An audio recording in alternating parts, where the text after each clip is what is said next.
Welcome to the Expat Empire Podcast, the podcast where you can hear from expats around the world and learn how you can join them.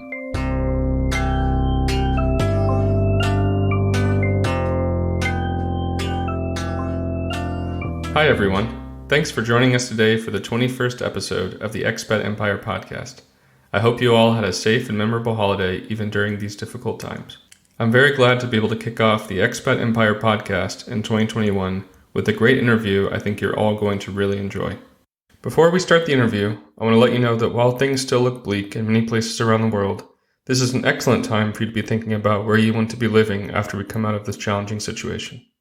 Moving abroad normally takes a minimum of at least 6 months of planning, so this is the perfect time to get started. At Expat Empire, we're seeing a large increase in people reaching out to discuss their moving plans as we begin a brand new year, and you can join them.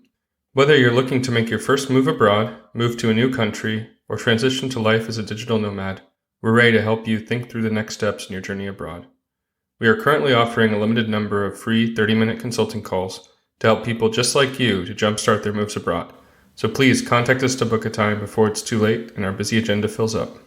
With that said, today we will be hearing from Patrick Wilkins. Originally from Germany, Patrick followed his brother to China at the young age of 20 and stayed for 8 years. After returning to Germany for another 6 years, he moved with his family to the Netherlands to further develop his career. Without further ado, let's start the conversation.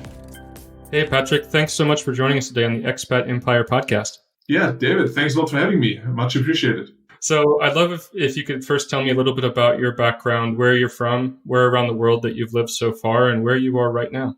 Yes, I am German, originally from Germany. I moved to China when I was, I think, around 20 years. Lived there for a while, 8 years, and then moved back to Germany for 5-6 years. And now I'm actually in the Netherlands, in the beautiful town of Amsterdam. Okay, wonderful. So you've definitely had a worldwide adventure. And it's interesting as well that you had that opportunity to go back to Germany for a few years after China and then go to a brand new country. So I'm really excited for us to dive into that further. Where do you think that your interest in living abroad originally came from? Especially at 20 years old, how did you think China's the place for me? Yeah, I'd love to tell you a big story on how this was all planned. And, being German, maybe somebody expected that as well. Right. But the answer is actually it's simple. My older brother, he lived in China. He invited me to visit him in my last year of high school. And yeah, so I traveled there. I really liked the vibe. I liked the people. I liked that things were very different. And I decided to go there for a year after finishing high school. And I did. And every year I kind of called my parents and told them that I will stay a while longer. And I stay another year and another year and another year. And yeah, it became ultimately 8 years in China. So it wasn't really, like an urge to leave rather than, after experiencing it for the first time, like a desire to have that, experience of feeling a while longer. And yeah, I still enjoy having it. Yeah, I can imagine. It's great to hear that you were able to take it step by step, as you said, year by year. What was it at the end of those years? Did you ever think before you actually ended up leaving that, okay, did you have any question of, am I going to stay one more year or not? How did it ultimately culminate in deciding to leave after 8 years instead of after year 1, year 2, year 3? Was it just too much fun, or what was it that was keeping you there? Really good question. On the one hand, China is a great country and just the opportunity to be there. Again, my background on the work side, I do work in gaming and for games, 2006 or 8 and even 2010 have been really interesting years for gaming in China, actually. So that was one major reason, of course, for me to stay there. Another reason that I had was I was always, looking also towards my friends, seeing what they're right now doing and, seeing if I can kind of keep up. There was always a very healthy amount of peer pressure and then obviously competitiveness. So I was always looking and benchmarking myself. And it really made a lot of sense for me to stay in China because things were developing so rapidly. There was a great community. I mean, the way that we met was through a common friend, actually. So this whole expat life, I think it's really different. People have to experience it. The international vibe, the different cultures that meet on a regular basis. It's just a very, energizing kind of experience that I did really, enjoyed having. And that's what kept me in China and what actually made me leave China. Many things came together. There was a personal reason. My father his health wasn't that good, and I wanted to spend some more time with him. 2013 was a point where China as a country in relation to games was less interesting because it was much more inward focused at that point. And another really important reason was that there was really great opportunity in Germany, a really great next career step. And maybe the most important of all was, I met my wife in China. We got married. We thought about the next stage of our life, and Europe was more of an opportunity there. So again, we decided to return. Yep, that makes perfect sense. And as far as getting your first start in China, I mean, going back to the beginning of that story, because I definitely think that there's a lot we can dive into in terms of your experience there. How did you find your first opportunity, or how did you get your start other than having that first trip, but to really make a long-term move that ended up being 8 years in total in the end? Yeah, so I mean, again, my first start in China was to simply live at my brother's place. But shortly after, I had the opportunity to actually work for a Chinese company to help them create a brand experience and also sell their products to a Chinese audience. And it was amazing because, again, in Germany, for Germans, things are a bit more structured. And, unless you have had an apprenticeship for 3 years in this particular field, or unless you studied and have a degree in that particular field, people usually do not give you the opportunity to succeed. And right. China was very different. I had a conversation and we gave it a try, and it worked out quite well for us. The person that I did business with till today, we are in really close contact. We meet each other regularly still, did a couple of other things together in the meantime. And that was really for me the kicker that I realized, Jesus, unlike in other countries in this world, if you're good at it and you can show it, you get the chance of actually doing it. And that really was a feeling that kept me in China for many, many years. Yeah, that's a great point. And I get the question many times about, is it better to develop your career internationally first or to start out in your home country? And in fact, does going abroad help you to get higher up on the leadership level and potentially the pay scale quicker than if you were to stay at your home country? Naturally, that depends on the industry, the countries that you're talking about, a lot of factors. But what's your general take based on your experience? It sounds like from what you just mentioned that indeed you were given more opportunities, more chances to lead and to move up in your career by actually going abroad. What's your general impression or perhaps advice for other people? I agree. And you made a really valid point there, David. It depends on the industry. It depends on the country. It even depends on the time that you go there. Mm-hmm. So talking about China, talking about gaming, because that's something that I'm more familiar with, gaming in China today is very different than gaming in China, in 2006 when I moved there. And for foreigners, that's even more true because 2006 you went to China. China was still at that point in time for gaming. Again, this part that I'm talking about has been a country that was mainly focused on outsourcing work. So, you were more likely to find a job in a company that is actually working with one of the bigger international companies and doing cost-efficient development of games. And of course, since then, China developed into, a gaming powerhouse. It's the biggest country in terms of revenue for mobile games, for example.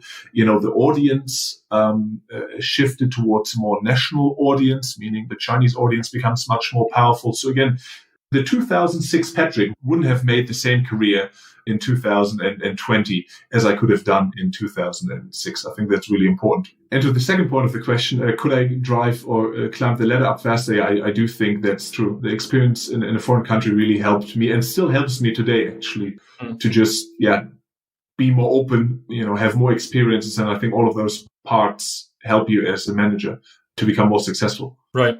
So it's fantastic to hear that you were able to leverage that experience into more personal and professional growth, not just in China, but abroad in your home country as well.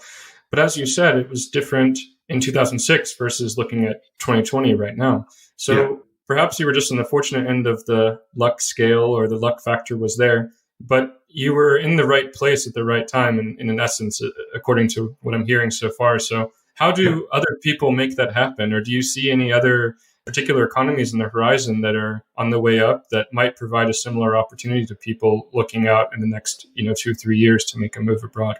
Yes. When I would look into gaming and maybe beyond that into some of the reports that I've read, to me, It seems Southeast Asia in general, again, not China, because China developed very far already, but like Indonesia, for example, India certainly, and some of those countries, Vietnam are some of those, rising stars, and there are many more. I think everybody just has to read the latest, Ernst & Young report on the state of the industry. And in games in particular, I think those areas and those countries are also quite relevant. So again, if I would be looking into a similar environment that I found in China in 2006, in 2020 or 2021, I would probably be looking into those kind of countries. And then if you go maybe in 2025, and again, I'm not an economist and I'm not particularly smart, right. But again, if you would ask me today, I would say 2025, Africa, certainly. Nigeria, I've seen is going to enter the G7 eventually. So that'd probably be a country for me to move in, even in gaming, by the way. Yeah, well, that's some great advice and some good places for people to look for opportunities. So when you just moved to China, of course, you traveled there first, but when you moved and started that 1 followed by 2 year and so on through 8 years, which city were you based in and how did you find it originally as far as openness to foreigners, being able to adapt and kind of adopt the Chinese culture and society with the language, and just give us kind of your initial impressions and how those first few months and maybe even first year went for you. Yes, I actually started my China adventure in Shanghai and I ended up in Beijing. And I changed from Shanghai to Beijing relatively soon because that's where the opportunities have been at that time. So again, I did the move there. Mm-hmm. And in terms of openness, I think one of the beauties of going into another country is to be open to that country and rely on that more than you rely on the openness of the other country to be open to you, if that makes sense. Right. So for me, what I always loved about it is that I was a German in China and I never had the aspiration, and I would not recommend anybody actually to have this, to expect the country to change towards you, but you should adapt, the best thing. Take whatever is best in your country and of your mentality, and try to bring that to the place that you're living at. But also whatever is best in the other country, really adapt it and make it your new reality. And that's what I always try to do. I try to do that in the Netherlands, and I certainly try to do that in China. And also, by the way, I try to do that in Germany and take whatever was best from my experiences in China and try to bring that to Germany as well. So that really helped myself a lot. It's what today I still believe to be the best advice to myself, actually. I don't know if other people will benefit from it, but I certainly benefit from it. I'm sure that they will. What were some of those things that you did in the early days to adapt to the Chinese culture as opposed to trying to kind of impose your home culture, as you mentioned? What did you do to integrate yourself into the society and culture and make yourself an active contributing member of society, of course, outside of your work? Really good question. Of course, paying taxes was a big thing, right? Like after starting a job, if I've done nothing else, at least I pay my taxes and contributed to this part. I think it was really queuing, for example, is a great example. Queuing is a great example. Mm. In China, at least while I was there, queuing was not necessarily a concept that people adapted to. So it was really a free-for-all whenever you were entering the subway or the bus or anything, actually. And I could have probably been very German, and I've seen some people, I do have some, not a lot, but some German friends, of course, and a really small set of those German friends complained a lot about, why is nobody queuing there? Why aren't they doing it as we are used to, in Germany? And then, why would they? Because it still works. And it worked for them. Honestly, it probably still works for them to do it the way that they're used to. And once I accepted that, and once I did not try to fight, 1.3 billion people and try to, convince them that the way that I think is the best way is certainly the only way in this world to act. Once I accepted that fact, that it's not better or worse, it's just different. And in this country, this is how you do things. Yeah, for me, it was easy and I never second guessed it. And I was everybody else on the subway trying to, sneak my way around and had a personal pride if I was the first in the car. Right. And I think the only exceptions were really when there was when there were kids in front of me or like an elderly lady, right? I think that's when you remember. And also to the defense of Chinese people, that's when they also remember that there is something more important than being first, which is, help some of the people that are Right. For whatever reason, are not able to go there first. So again, I think that's one of the examples. Really adapt to the culture and accept that you're in another country and accept that this other country has something to teach you. And once you have that openness, and that willingness also, not just openness, but also willingness to learn, I do think you are able and very well equipped to live wherever you want. And then it doesn't matter if you speak the language. When I traveled to China, I didn't speak Chinese at all. Same in the Netherlands, by the way. I did not speak Dutch. Although, of course, German and Dutch are very similar. But, once you have that openness, it doesn't matter. Don't worry about the language. Don't worry about the job. Have that openness. Go to the country. You'll be successful. I honestly believe that. Wow. That's great advice. But I think it will take some of the listeners maybe some extra courage to make that happen. Do you feel like that's just your general outlook on life, or have you developed that as a result of your international experiences? Of course, they may go hand in hand, but when you were 20 years old, it sounds like maybe you just had that deep belief within yourself that I'm going to go. Of course, you had your brother there, so that's great. You had that first landing pad, but then let's just figure it out. Was that your mentality, or do you think that, that's something that has changed in you over the last 14 years abroad? Yeah, I think nature versus nurture, right? Is that how you say it in English? Honestly, it was a mix of both, right? I think you need to have a certain openness to it, and you have to have a certain mindset to embark on the journey. But once you're on that journey, I think the experience that you make on a day-to-day basis show you that this is not the only way, but one way that gets you further in life. And I think you can stick to it. So I think once you've done the first step on the journey, once you bought the ticket, once you agreed to be somewhere for 6 months or for a year, I think that is probably more a mindset topic. But once you are there, I think the experience will just show you that this is a smart move. And by the way, I'm not the only one saying it. I think most of the people that I met in China, and I'm still in contact with really great people, some of my closest friends, have a similar story, that they came to China first and then they prolonged and stayed there longer. Yeah. Did you find, out of curiosity, that the German subset of friends that were, for example, quite frustrated at the queuing issues that you talked about, did those same individuals manage to make it work for themselves in China for the long term, or did they tend to go back on the earlier side compared to other expats there? Because I think that adapting and trying not to get too frustrated at the local norms is a key part of being successful abroad. So I'm curious if they were able to find success eventually. No, I don't think they did in the end. And for some, I know they didn't. And success not meaning they are successful in life, yes, and they have found places elsewhere in the world, mostly in their home country, and they have great careers and great families and great relationships. So that's not what I'm saying. But if you ask me if they've been successful to be in China in the long term or really enjoyed the trip as much as, maybe I or some other people enjoyed it, I don't think they did. And I think that's one of the clearest indicators. If you have somebody, or if you are yourself a person that is very judgmental or has a very high opinion on how things are supposed to be done, then probably you should not pick a country where things are fundamentally different, right? Maybe pick a country that's closer. If you're American, go to Canada. And that's a European opinion, by the way. I'm pretty sure if you are actually American, you're like, what are you talking about? Canada, China, same thing. It's all a different culture. But yeah, stick to a country that's closer to your own. If you still do it, but again, stick to a country that's culturally more close to what you're used to. I think that's a great piece of advice, and probably goes without as much thought. For most people, goes with as much thought behind it as it should be. Which is, if you are a bit rigid in the way that you want to do things, or you think that your home culture, home country maybe does things better in some certain aspect than other countries, then indeed there's so many countries out there that maybe you don't necessarily need to go as far away from that culture that you're used to as you possibly could. So there's plenty of options. And I think that's a great point. Yes.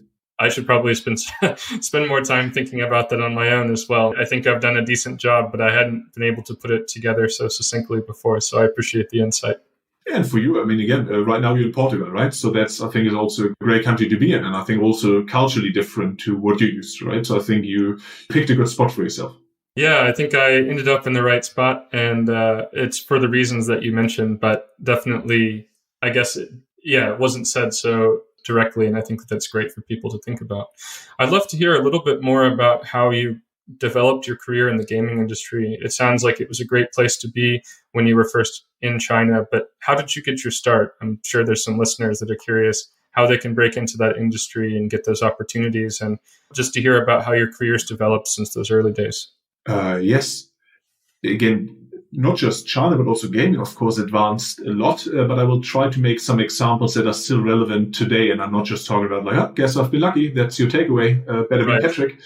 So I started in gaming in 2008 in China. And believe it or not, I was actually answering an advertisement in a local newspaper in the Beijinger. And the headline was, are you interested to work in the games industry? So I read this and I was like, yeah, hell yeah, I'm interested to work in the games industry. I mean, I do not have a background there other than, I am an avid gamer, but I certainly have the willingness and I think also general ability to make things work that I'm interested in. So I applied and I got the job. And it was, honestly the best thing professionally that happened to me, because not just did I get a chance to work in the gaming industry, but I also had, amazing teams and bosses from the start, Ari McGrowan, Ori Raviv, two great guys. And I met many people through them and because of the opportunities there. So it was a great start, not just a great country, but also great company to start with and a great bosses to have. Yeah.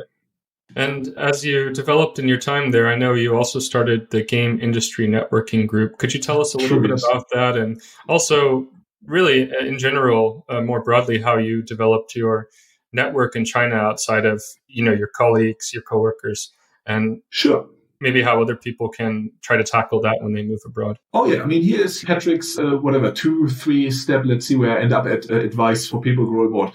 I mean, first thing is, do a team sport. If you're a tennis player fine, start playing at least double. But really, football, basketball, any team sport, basically, hockey, doesn't matter. Pick a team sport. Because every city that I know of and has a certain club in the sport, and usually that's where all the expats gather, and these people are very open and a great and welcoming community. So one of the best things I've actually done was to join a five-a-side soccer team. And that's, by the way, also where I met quite a few people, and that really helped. And that was one of the reasons also for me to actually start Game Industry Networking. I actually have been taken to some of the dinners. It was a dinner that was happening on a monthly basis, I think every first Thursday in Beijing. And I was, in a way, the youngest and the most junior one to be taken to those dinners. Again, thanks to Ari, my boss at that time, who brought me there. And it was so obvious to me that this is the place where everybody should be, because, everybody around you was smarter than you, had more experiences, has done more things in life, better than you.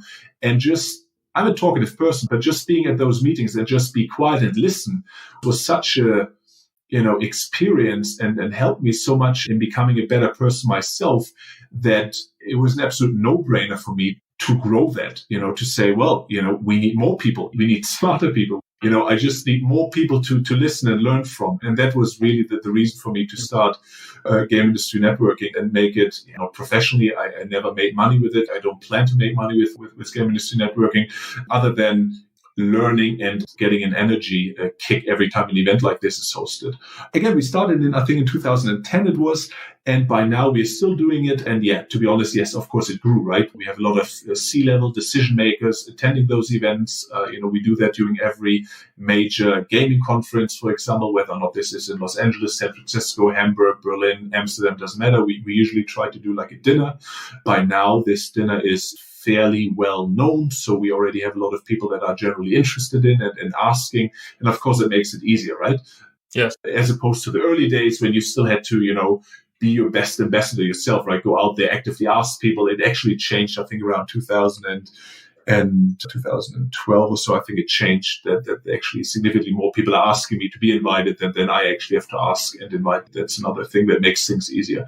But it's also a sign, I think, that this is something that people value, right? Mm-hmm. Like an honest exchange of stories, information, and generally just having a good time in a casual environment without any sales pitch or content marketing, because that's one thing we really don't do. So I think it's a great thing, which, by the way, can be copied. I didn't invent something new. I basically just took what other people have done before me and did it for the games industry. So if you're listening to this one and you're in automotive or in education, or it doesn't matter where you are, you can copy that yourself. So I guess that wraps up maybe most of the conversation for us today around your time in China. And you talked already at the beginning about why you decided to leave. But I wanted to touch on one question there, which was, you said by the time, I believe it was in 2013 when you decided to leave, that the games industry was not as interesting anymore. And you talked about the evolution a little bit, but I just would love to get a little more background on how you saw it shifting and also how you were ultimately able to find your next opportunity, which was indeed back in Germany, your home country. Yes, and to clarify, the games industry, of course, even today, and I'm pretty sure in 50 years, is still going to be very interesting. But for me, in China, the amount of value I could add to the games industry in China was not that much anymore. So that was really the point when I realized professionally it's time to move. And again, together with the personal reasons of meeting my wife, of my father not being well in Germany, those three things really were the main reason for me to do the move ultimately. And what happened? So, as I mentioned in the beginning, the Chinese user, the Chinese gamer, did not spend as much money on games as they're doing today. And the Chinese audience was not as much a focus, even for Chinese developers, as it is today. So while it was perfectly reasonable and smart for like a foreigner to be in China working for a predominantly Chinese company, although my bosses were foreigners, but again, 98% of the company was actually Chinese, while it made sense at that point, it would not make as much sense today anymore, given my command of the Chinese language and some game design experiences, because today Chinese game design is quite unique for a positive sense. It's very monetization driven. It's very fast paced. There's a lot of live operations. It's expanding a game from its core to like a behemoth of multiple features and meta loops.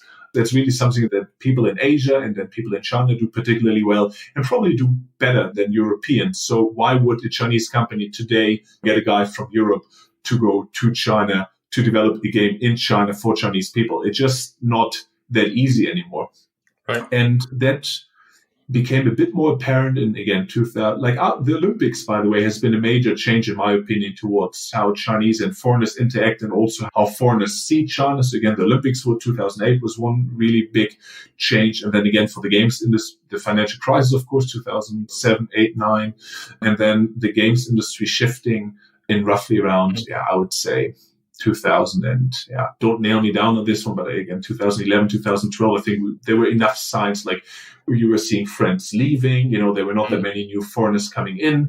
Obviously, having the game industry networking, I was very much up to date on everything happening, right? I've seen other companies, their hiring plans and their ideas, and there were a lot of changes. So again, being at that networking event, not just hosting it, but simply being on that networking event, being in touch with your industry. And again, it doesn't have to be games, can be whatever you like, but just being up to date on things, I think it was also clearer for me to see the writings on the wall in a way. And today, if you look at it, the amount of foreigners in China and the amount of foreign-owned enterprises in China is just less than it has been or the percentage of those, maybe not the total number, but the percentage of those in relation to Chinese organizations.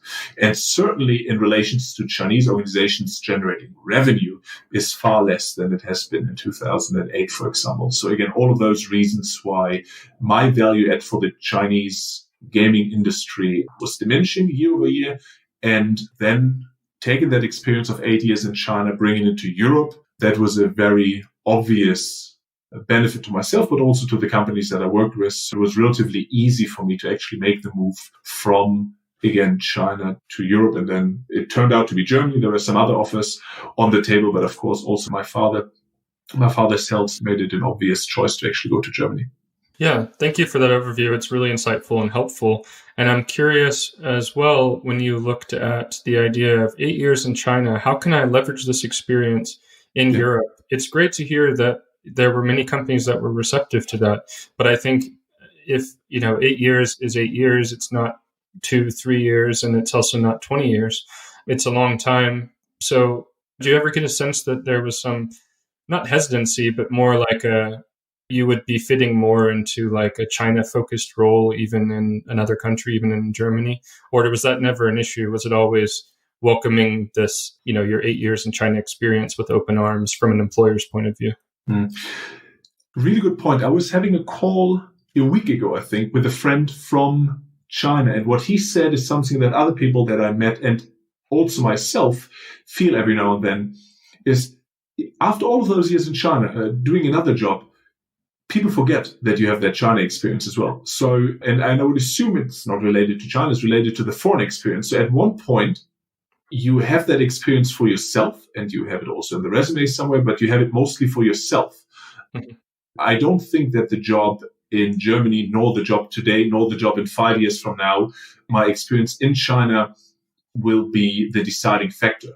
Mm-hmm. What will be a deciding factor, hopefully, is my open-mindedness, my experience dealing with multiple cultures, my flexibility, fixing issues in a variety of environments, my experience starting things from scratch in an environment that is, unknown. I think those things are more valued. And then again, whether or not you have been, if you're in German in China or an American in Brazil or a Brazilian in whatever, Poland, I think having that experience is more important than the country that you have that experience in.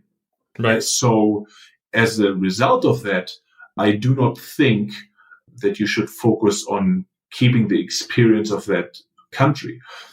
One exception, of course, and I haven't done that a bit, of course, but not that much, if you would have been in China and if you would have studied Chinese a lot. And if that would be like a really, like a superpower of yours. Now you are one of the few foreigners that speaks perfect Chinese, that can write contract in Chinese. All of those areas, of course, then yes, it makes sense to, or any other language for that matter, it makes sense, of course, to make that one of your USPs, and you would be more related to that country because of it. If that's not your focus, still the mindset, the experience, for me, for example, having been in China, what I learned is that management, whether or not it is agile or waterfall, whether or not it is, like a top-down or bottom-up approach, whether or not it's more of a, participatory or delegative management style, there are many, many ways that lead to Rome in a way. There are many, many ways of managing and dealing with teams, and there are many, many ways of dealing and managing different cultures. So just that understanding that the German way is not the only way, just the understanding that the American way is not the only way, just this openness already gives you a competitive edge against everybody else who didn't have that experience. Right. Once you have that experience, you will be able to leverage it, and you will be a better manager, a better person, a more open-minded person for that. And I do think that more open-minded person and people have a chance to add more value to wherever they are. Yeah, I think it's a wonderful point. I'm glad that you've had that experience. And now that, let's say, after China, you were there for 8 years, you went back, you got a job in Germany, you went back to your home country and you started working there. Did you have any reverse culture shock, or did you find that your increased openness and open-mindedness at odds ever with, your colleagues or your friends or just your network there in Germany as well? Luckily, a shout out to all the German friends that I know from kindergarten, actually, and from my earliest years of childhood. They always put up with me. It's an amazing group of people that can't express how fortunate I am to have those guys and girls in my life. That never was a culture shock. So once I met them again, it was like as if I've never left. So that's a good thing. At work, very much. Of course, it was a culture shock. I mean, back in the days in China, it was very much top down. The manager needed to know everything, kind of an environment. You were not really asking, you were telling people. And it was not slavery, very far from it. We had really close and great relationships. We went to each other's weddings. We knew each other's wives. So it was, even though you were the boss in some instances, or the employee, of course, there were also, it was never as bad as it might sound when I'm talking about it. But the same way of approaching people in Germany did not work at all. And I had to learn that. And I had to learn that there are advantages of doing it the Chinese way.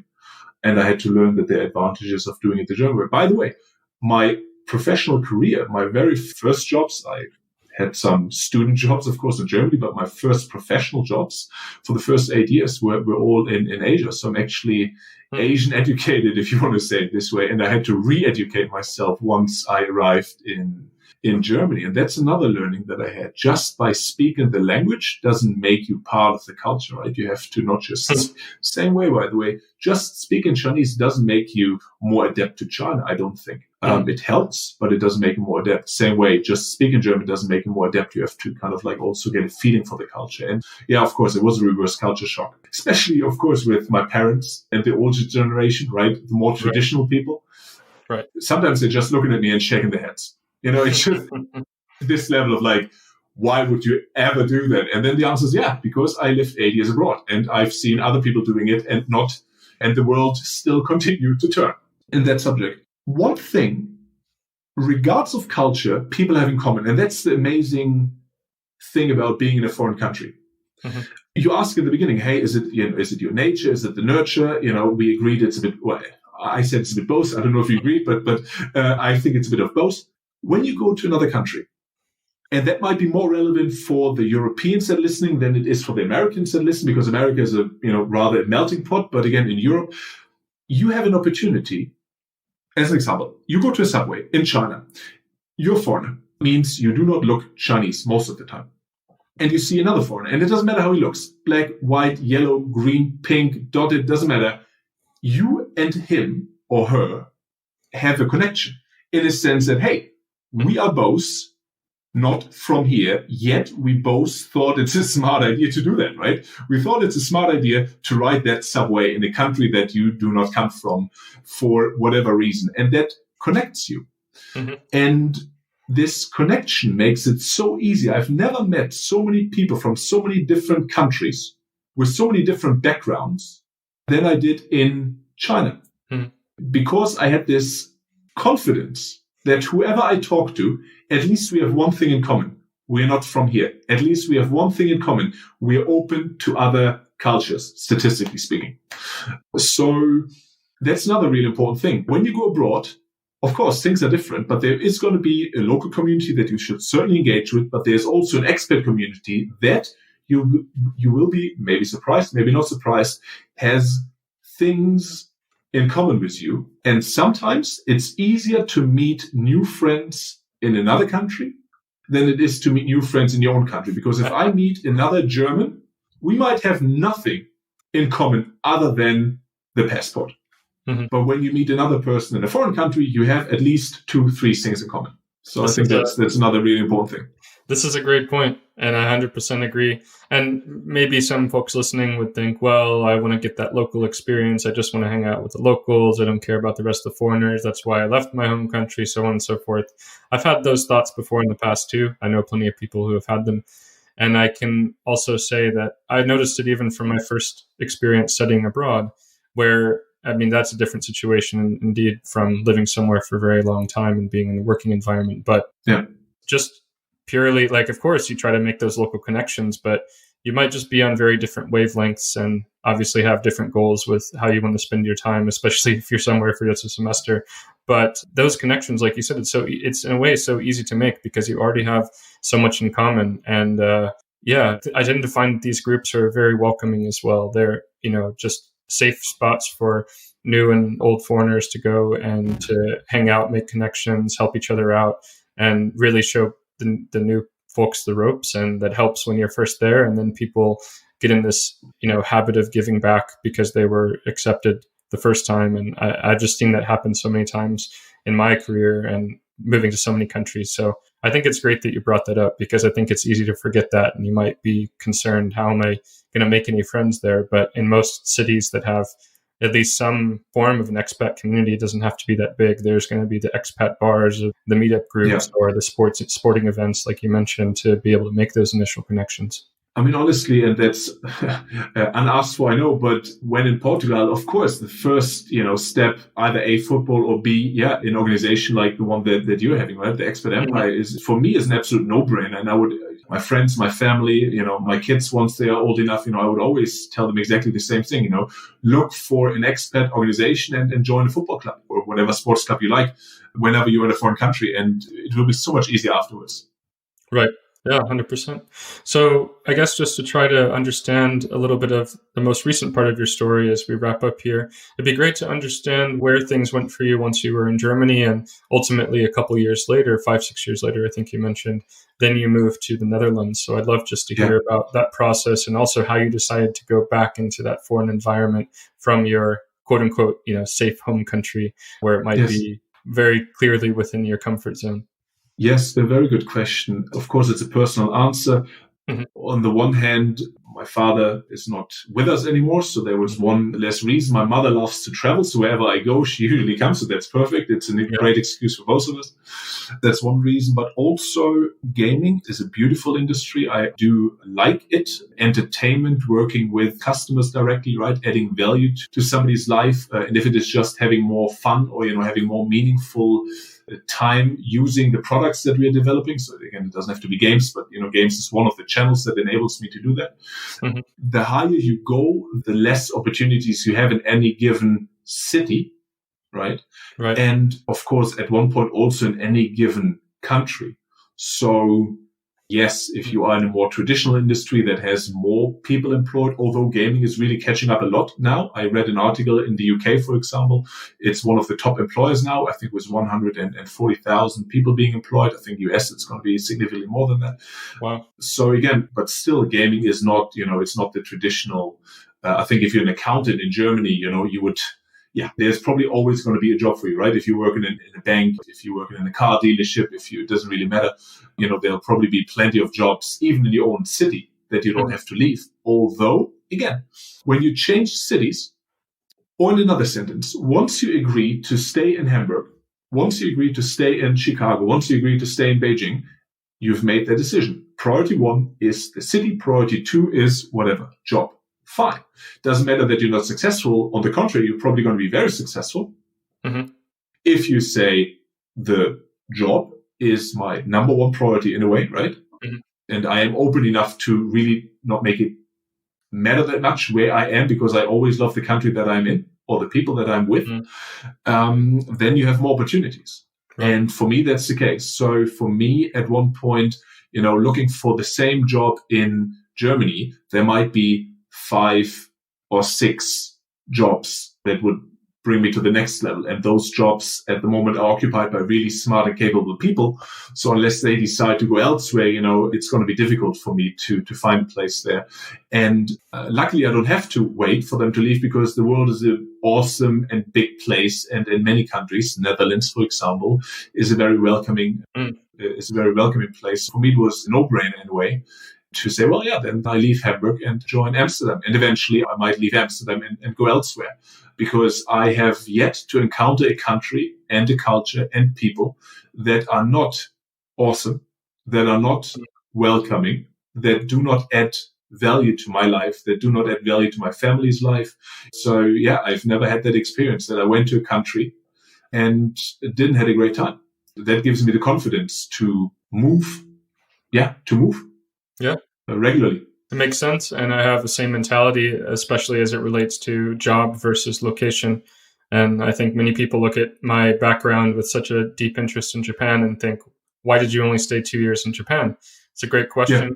Still surprises me somewhat to this day, but I decided in the end to go more for career rather than any one location, and recognizing the same as you that there's a lot of wonderful places out there that are very welcoming and have great job opportunities. And I didn't want to be held to only what was in front of me there in Japan or in Tokyo. So I completely agree 100% with what you're saying, and the sentiment that brought you to go to the Netherlands. Which, by the way, is a great example of exactly what you and I discussed like 10 minutes ago, right? You and I, totally different background, totally different upbringing, different countries, different cultures, everything is different. But this, we, for example, agree 100%. Right? Mm-hmm. We have the same mindset without having, how often did you and I talk, right? Yeah. In the past, like 3-4 times. But again, we do agree on this one, and we understand each other because we have the same experience. Doesn't matter that you have been in Japan and I'm in China. Doesn't matter that you're now in Portugal and now I'm in Amsterdam, because the experience is the same. And I think this is also what brings people forward in life, that this experience is universally usable. Doesn't matter country. Yes, and it stays with you, and you can leverage it in so many spots. Yeah. How was it moving to a new country for the second time? Was it any different? And obviously you're in a different life situation, professional situation. So were there any things that stood out to you that made it easier or harder the second time around? Yeah, I think for me, already having established that I am more adept to doing those moves, it was less the country that changed things than the status of having a kid, for example, right? So once you have a kid, in our case, we even have 2 kids. Vicky is actually born in the Netherlands 6 months ago. Oh, okay. On the day, actually, today, 6 months ago. Thank you very much. That, of course, changes things for me rather than changing the country. Once you change a country, things are relatively similar, right? First, you check how is the work situation there, right? How is the weather? How is the tax situation? How is the employment situation, right? Right. What do I like about this country? What do I don't like about this country? So those things have been the same every time I make a decision.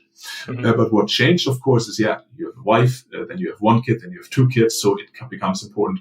Do I want to move again? Is it an advantage for the family to actually do the move? You do not have to consider yourself anymore. So that's, by the way, why the younger you are and listening to this one, if you think you have a hard time making the decision, yes, I'm sure you feel this way. And I felt the same way. When I was in China, every time I was, it's so hard to make a decision.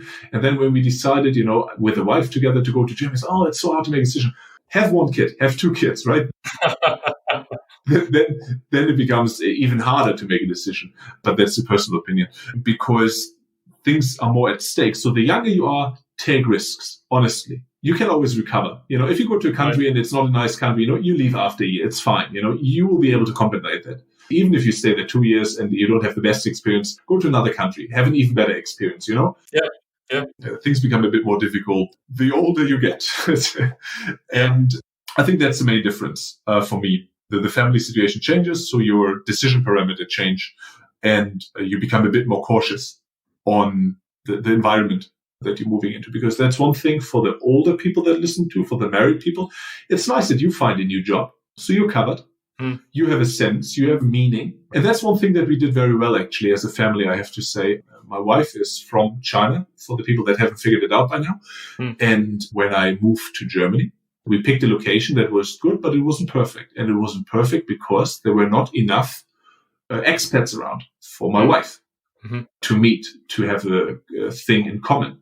And that's one big recommendation that I would do. When you move with a family, consider your family, of course, and look for an environment that sustains them and that energizes them. And we've done that very well in the Netherlands, so to speak.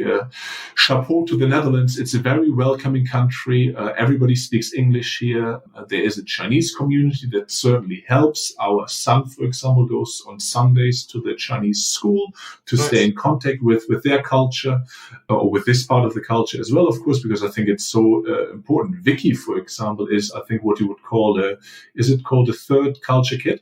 Right. It's a German father, it's a Chinese mother, born in the Netherlands. I mean, it's going to be a nightmare during the Football World Cup to pick a team to cheer for, I guess, or during the Olympics. Right. But yeah, of course, have that in mind with every decision that you do. And that's, of course, in the forefront of our decision making as well now as a family. Well, that's beautiful advice. That's really fantastic, because it is applicable, as you say, to both the younger people listening that are maybe just in school now or just recently getting out of school and early in their careers, that have that potential more flexibility to make a move, and as well as some of the older folks like us that have more of a family situation to keep in mind. And I truly appreciate that advice and everything that you've told us over this conversation. And I'd just love to know if you have any other insights or pieces of advice that you've left on the cutting board that you'd otherwise like to share. Going abroad is, if you have the right mindset and the right attitude towards it, one of the best things that happened to me. And I would recommend it to everybody that has a similar disposition as myself. And I would certainly recommend it to my kids. I wouldn't force them, because I think, again, it might not be for everybody. But the people that do it, and the people that really immerse themselves, and that's the next thing.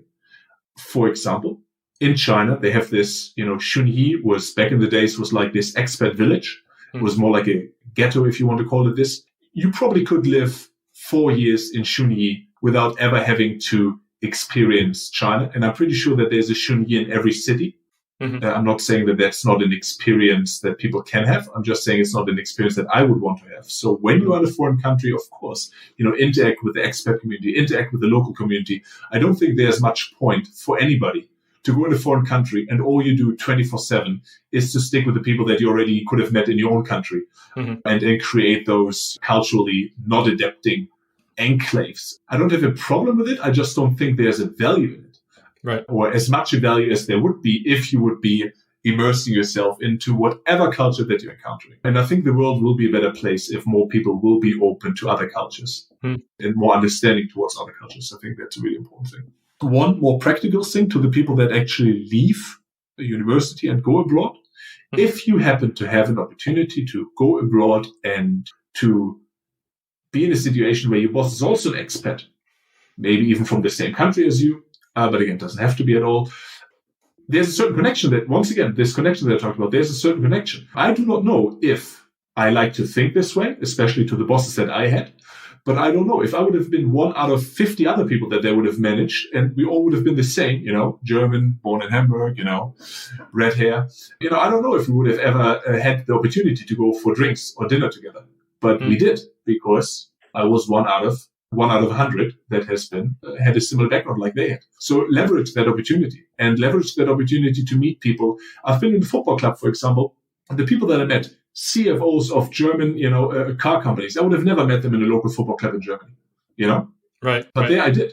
Everybody that's abroad has this deep need and deep interest and deep desire to connect to people. And that just makes it so much easier to meet people from all walks of life. And this will enrich, once again, your own life. Yes, again, not as much as an advice. It is a feeling that I want to get across that really sustains me to every country that I travel to, and that I believe makes life better. Wonderful. I think that's a great place to wrap up our conversation. I love it. Great advice through and through.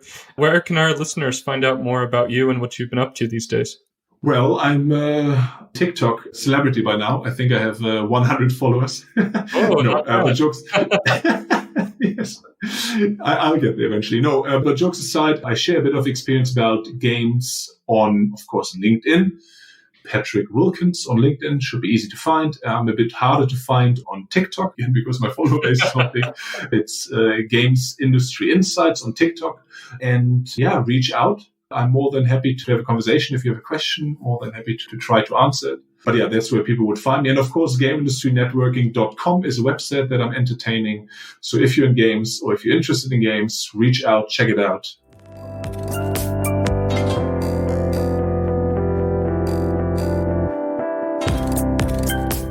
Thanks to Patrick for sharing his story with us. You can find the full transcript for this episode at expatempire.com. Music on this episode was produced by Eli Hermit. Please check him out on Bandcamp and Spotify. If you enjoyed today's episode, please take a minute and give us a 5-star review on iTunes or wherever you listen to your podcasts. It helps new listeners find us and lets us know that we are putting out content that you appreciate. You can quickly find out where and how to rate us at ratethispodcast.com/expatempire. If you know anyone who might enjoy this podcast, please tell them about it so that we can continue growing the global Expat Empire community.